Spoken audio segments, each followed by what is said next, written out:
ጤና ይስጥልኝ። እንግዲህ እየተካሄደ ባለው የክለቦች የዓለም ዋንጫ በብዙ ተቃውሞች ታጅቦ ነበር ውድድሩ የተጀመረው። ውድድሩ መካሄድ ከጀመረ በኋላ ግን በተሻለ መልኩ አሁን አትኩሮትን የበለጠ እየሳበ አሁን ወደ ጥሎ ማለፍ ደርሷል ማለት ነው። 16 ቡድኖች ቀርተዋል። ዛሬን እረፍት ያደርጉና በነገው ዕለት ጨዋታቸውን የሚያደርጉ ይሆናል። እነዚህ 16 ቡድኖች ነገ ምሽት 1 ሰዓት ላይ ብራዚሎቹ ፓልሜራስ ከቦታፎጎ የሚያደርጉት ጨዋታ በጣም የሚጠበቅ ነው የሚሆነው። ሂስቶሪካሊ እነዚህ ቡድኖች ያን ያህል ራይቫል አይነት ቡድኖች አይደሉም። ነገር ግን በቅርብ ዓመታት በተለያዩ ውድድሮች ላይ እርስ በርስ ከፍተኛ ፉክክር ሊያደርጉበት የሚችሉበት እድል ተፈጥሮ ነበር። ከዛ አንጻር የኮምፒቲሽን የተወሰነ ተቀናቃኝነት መፈጠር ችሏል ማለት ነው። ስለዚህ ጨዋታ ነገ የሚሰራው ፕሮግራም ይኖራል። ከዛ በተጨማሪ ደግሞ የአውሮፓዎቹ ደግሞ ቤኔፊካና ቼልሲ ሌላው ተጋጣሚዎች ናቸው። በነገው ዕለት በሚጀመረው የ16ቱ ቡድኖች ወደ ሩብ ፍጻሜ ለማድረግ የሚያደርጉት ጨዋታ ማለት ነው። ለአሁን ግን አጠር ያለ ነገር ለማንሳት ነው በዚህ ፕሮግራም ላይ ያሰብኩት። አሁን 16 ቡድኖች ውስጥ አራቱ የብራዚል ክለቦች ናቸው። ቦታፎጎ፣ ፍላሚንጎ፣ ፓልሜራስ እና ፉሉሚኔንሴ ናቸው። ወደ ቀጣዩ ዙር ማለፍ የቻሉት ከምድባቸው ሌሎቹ ሁለቱ የሳውዝ አሜሪካ ቡድኖች የነበሩትና የአርጀንቲና ክለቦቹ ቦካ ጁኒየርስ እና ሪቨር ፕሌት ከምድባቸው ማለፍ አልቻሉም ማለት ነው። ብራዚሎቹን ክለቦችና የብራዚላውያን ተጫዋቾች ደግሞ በዚህ 16 ክለቦች ውስጥ የሚገኙ ብራዚላውያን ተጫዋቾችን ከዋጋቸው አንጻር የተወሰነ ነጥብ ለማንሳት ነው ማለት ነው። ይሄ ውድድር እንግዲህ አንድ ትልቁ ነገር ለክለቦች ትልቅ የፋይናንሻል ጥቅም የሚያስገኝ ነው ማለት ነው። ፊፋ ይሄንን በማቅረቡ እንግዲህ ክለቦች ትልቅ የሆነ ፋይናንሻል ጥቅም ያገኛሉ። በእያንዳንዱ ውድድር በእያንዳንዱ ዙር በሚያልፉበት ጊዜ የሚያገኙት ትልቅ ጥቅም አለ ማለት ነው። ከዛ ውጭ ግን ትኩረት የሚስበው ውድድሩ ከተጀመረ በኋላ በውድድሩ ላይ የተሳተፉ ክለቦች ያላቸው የፋይናንሻል ስታተስ ነው ማለት ነው። አሁን ውድድሩ ሲጀመር የመጀመሪያውን ጨዋታ አድርገው ሁለተኛው ጨዋታ አድርገው የነበሩት ባየር ሙኒክ እና ኦክላንድ ሲቲ ናቸው ማለት ነው። ኦክላንድ ሲቲ የኒውዚላንድ ክለብ ነው። የኦሺኒያ ዞን አሸናፊ በመሆን ነው የመጣው። ያለፉትን 4 የኦሺኒያ ዞን አሸናፊ የሆነው ኦክላንድ ሲቲ ነው።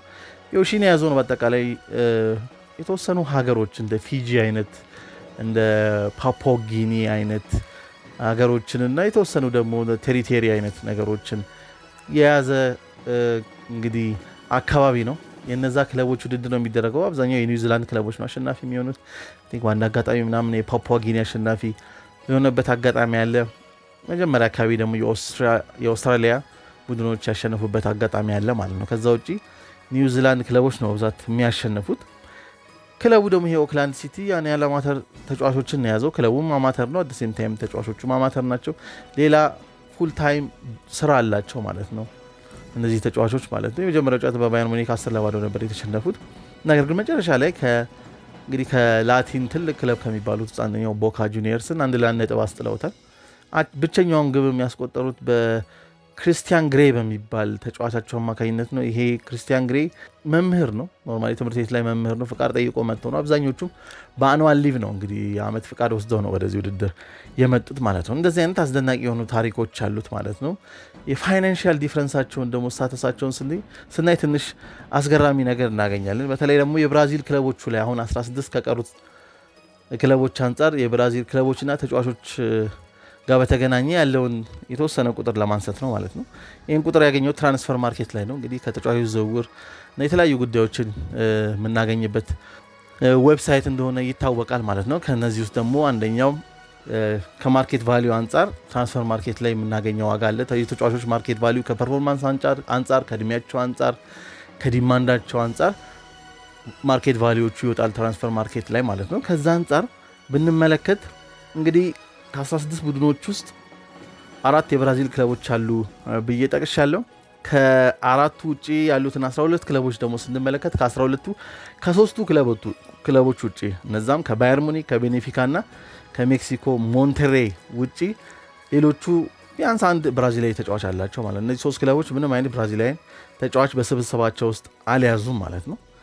በሌሎቹ 9 ክለቦች ውስጥ አሁን ከጠቀስኳቸው ከ3ቱ ክለቦች ውጪ እና ከብራዚል ክለቦች ውጪ ማለት ነው 21 ብራዚላውያን አሉ በቀሩ 9 ክለቦች ውስጥ ማለት ነው። እነዚህ 21 ብራዚላውያን ደግሞ ከፍተኛ ገንዘብ ነው የሚያገኙት ማለት ነው። ወይ ደግሞ በቀላሉ ለመግለጽ እነዚህ 21 ብራዚላውያን በአጠቃላይ ያላቸው ማርኬት ቫልዩ ተደምሮ ማለት ነው የሚመጣው 741.3 ሚሊዮን ዩሮ ነው ማለት ነው። ደግሞ እነዚህ አራቱን የብራዚል ክለቦች ቦታፎጎ፣ ፍላሚንጎ፣ ፍሉሚኔንሴ እና ፓልሜራስን የአራቱን ክለቦች አጠቃላይ የተጫዋቾቹን ማርኬት ቫልዩ ደግሞ ብንደምር የምናገኘው 719.75 ሚሊዮን ዩሮ ነው ማለት ነው። የእነዚህ አራት ክለቦች አጠቃላይ የተጫዋቾቹ ማርኬት ቫልዩ ስንል አጠቃላይ የተጫዋቾቹ ብዛት 137። ቀድሜ የጠቀስኩት ከ9 ክለቦች 21 ብራዚላውያን አለው ብያለሁ። የ21 ብራዚላውያን ማርኬት ቫልዩ 741.3 ሚሊዮን ዩሮ ነው። የ137ቱ ደግሞ በአራቱ የብራዚል ክለቦች ውስጥ የሚጫወቱት 719.75 ነው ማለት ነው። ይህ ማለት የ21 ብራዚላውያን ከ137ቱ ማርኬት ቫልዩዋቸው ከፍ ይላል ማለት ነው። ይሄን ስንል ደግሞ አሁን ውድድሩ ሲጠናቀቅ ወደ ቼልሲ የሚሄደው የፓልሜራሱ ስቴቫኦ ዊሊያንን የሱን እንደ ፓልሜራስ ተጫዋች አድርገን ማርኬት ቫልዩ ግምት ውስጥ ከተን ነው። አሁን ከረንትሊ የስቴቫኦ ዊሊያን ማርኬት ቫልዩ ወደ 60 ሚሊዮን ዩሮ ነው ማለት ነው። ይሄም ሆኖ ግን የ21 ተጫዋቾች አጠቃላይ የብራዚል አራት ክለቦች ውስጥ የሚገኙ 137 ተጫዋቾችን ማርኬት ቫልዩ የ21 ተጫዋቾች ይበልጣሉ ማለት ነው። አንደኛ አስገራሚ የሚያደርገው ይሄ ነው። ያን ተጫዋችን ብንወስድ ለምሳሌ የሪያል ማድሪዱን ቪኒሺየስ ጁኒየርን ብንወስድ ደግሞ የሱ ማርኬት ቫልዩ 170 ሚሊዮን ዩሮ ነው። የብራዚሉን ቦታፎጎ ደግሞ የሙሉ ስኳዱን ማለት ነው ማርኬት ቫልዩ ብናይ 163.2 ነው። ስለዚህ የቪኒሺየስ ጁኒየር የሙሉ የቦታፎጎ ሙሉ ስኳድ ማርኬት ቫልዩ ይበልጣል ማለት ነው። የፍሉሚኔንሴን ደግሞ ብንመለከት የበለጠ ዝቅ ያለ ነው። የፍሉሚኔንሴ ማርኬት ቫልዩ የሙሉ ስኳዱ ማለት ነው ወደ 82.65 ሚሊዮን ዩሮ ነው ማለት ነው። እንግዲህ እንደነገርኳቸው የቪኒሺየስ 170 ነው። ያ ማለት ደግሞ ከእጥፍ በላይ ነው ማለት ነው። የቪኒሺየስ ከፍሉሚኔንሴ ሙሉ ሁሉም ተጫዋቾች ማርኬት ቫልዩ የሚበልጠው ማለት ነው። የፍላሚንጎ የሙሉ ተጫዋቾቹ ማርኬት ቫልዩ ሙሉ ስኳዱ 221 ሚሊዮን ዩሮ ነው። የፓልሜራስ ደግሞ ወደ 252 ሚሊዮን ዩሮ አካባቢ ነው ማለት ነው። ከአውሮፓ ክለቦቹ ውጪ ብዙ ማርኬት ቫልዩ በስብስብ ውስጥ የያዘው ፓልሜራስ ነው። በነገራችን ላይ አሁን የጠቀስኩት 252 ሚሊዮን ዩሮ ማለት ነው።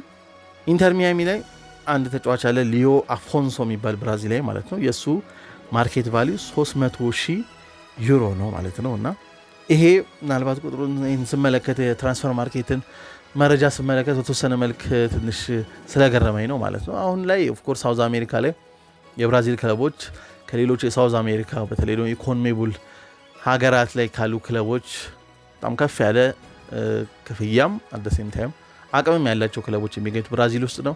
ሳውዝ አሜሪካ ላይ ጥልቁ ፉክክር የሚታይበት ሊግም የብራዚል ነው። በጣም ኮምፒቲቲቭ ሊግ ነው እጅግ በጣም ማለት ነው። አይ ቲንክ የክለቦች ዓለም ዋንጫ በተወሰነ መልክ ስለ ብራዚል ሊጎች የተበለጠ በቂ መረጃ ለሌለው ሰው የሰጠ ይመስለኛል ማለት ነው። በተለይ የብራዚል ክለቦች እንደዚህ አይነት የገንዘብ ማካበት የጀመሩት ማለት ነው በተለይ ከሳውዝ አሜሪካ ሀገራት ክለቦች አንጻር ማለት ነው ከ2020 አካባቢ የብራዚልን ክለቦች የውጭ ሀገር ባለሀብቶች እንዲገዙ ፍቃድ ከወጣ በኋላ ነው። ከዛ በፊት በውጭ ሀገር ባለሀብቶች ስር የብራዚል ክለቦች መሆን አይችሉም ነበር።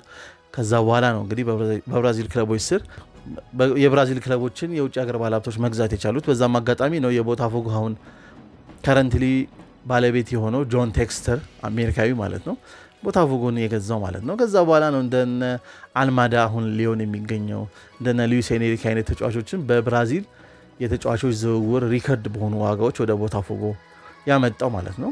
ይሄ ጆን ቴክስተር የሊዮንም ባለቤት ነው። እንግዲህ ሊዮን ቅርብ ጊዜ እንደሰማነው ወደ ታችኛው ሊግ እንዲወርድ እንደተወሰነ ሰምተናል ማለት ነው። የዛ ባለቤት ነው ይሄ ጆን ቴክስተር። እንግሊዝ ውስጥም አይ ቲንክ ክሪስታል ፓላስ ይመስለኛል የተወሰነ መጠን ሼር አለው።